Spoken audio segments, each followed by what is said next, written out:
How's it going, everybody? This is the Small Movie Critic here, and today we are reviewing Godzilla or Gojira. That was released in 1954 and distributed by Toho, and in America it was distributed by Transworld International, I believe, and over here in Australia it was distributed by Paramount Pictures. And this movie, I'll tell you what, this movie sparked my love for black and white movies, foreign movies. This one masterpiece, this one Japanese masterpiece made me what I am today, because what it did was masterful for 1954, because the special effects were really high end at the time, and I liked vintage stuff, so whenever I see that kind of special effects I'm like,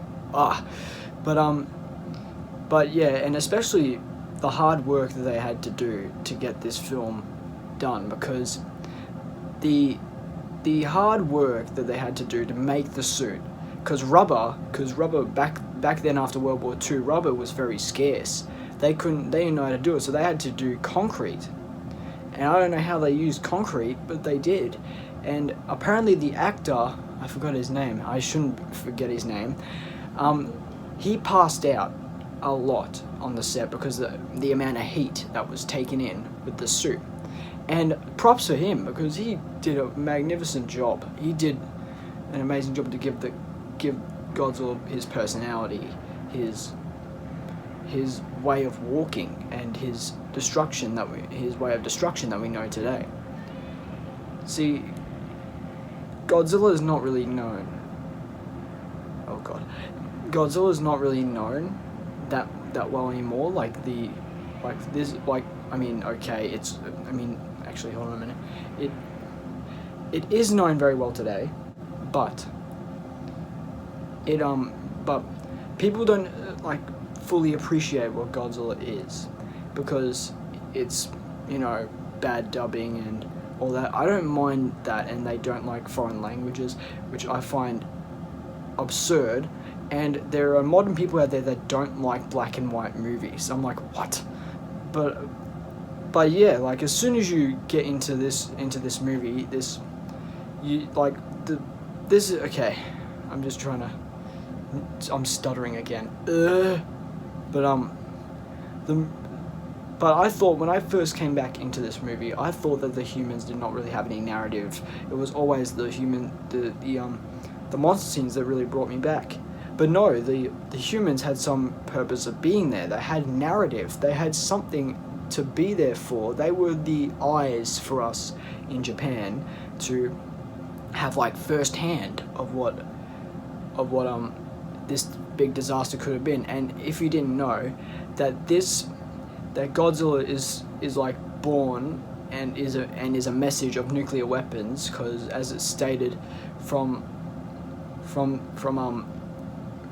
I forgot, the Ishiro Honda, he said specifically he was born over nuclear weapons. And in this specific thing is the bombings of Hiroshima and Nagasaki, because those two were the biggest events in Japanese history at that time. And that happened in 1945. And also there was I forgot the ship. There was another ship that got that the US was testing a bomb there, and they got nuclear poisoning and ash, which is death ash that they quoted. And they really,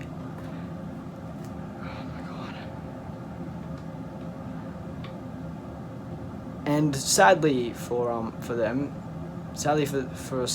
of them, is that one of them passed away for their injuries, and I think 4 of them survived. If there's even more, just tell me. I'm making a lot of mistakes here.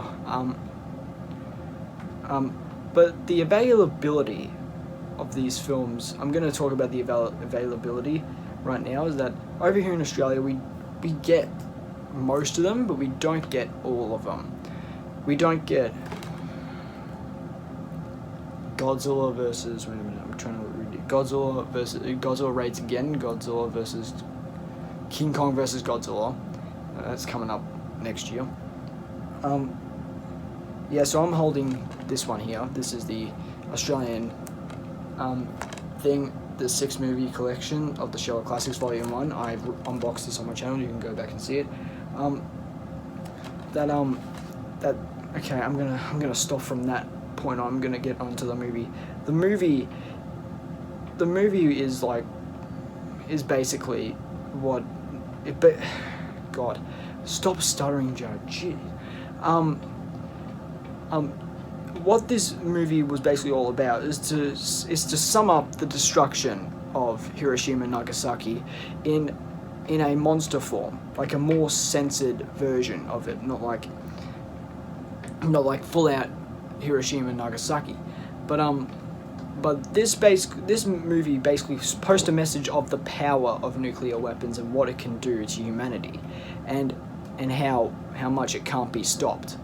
And it's ironic that I'm not going to spoil anything, because if you guys don't want to, because this is why I'm here for is that I'm going to have to go through all 29 movies and review them for you, and after this I'll put like a top 10 what you must watch, but this one is a definitely must watch, especially through the kaiju community. So yeah, but this Japanese masterpiece that came out in 1954, Gojira,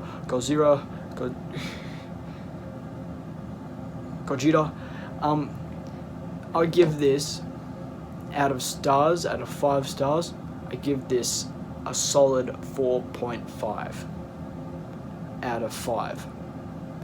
I hope you enjoyed this episode of the Small Movie Critic, and I'll see you again soon for hopefully Godzilla Raids Again. Alright, goodbye.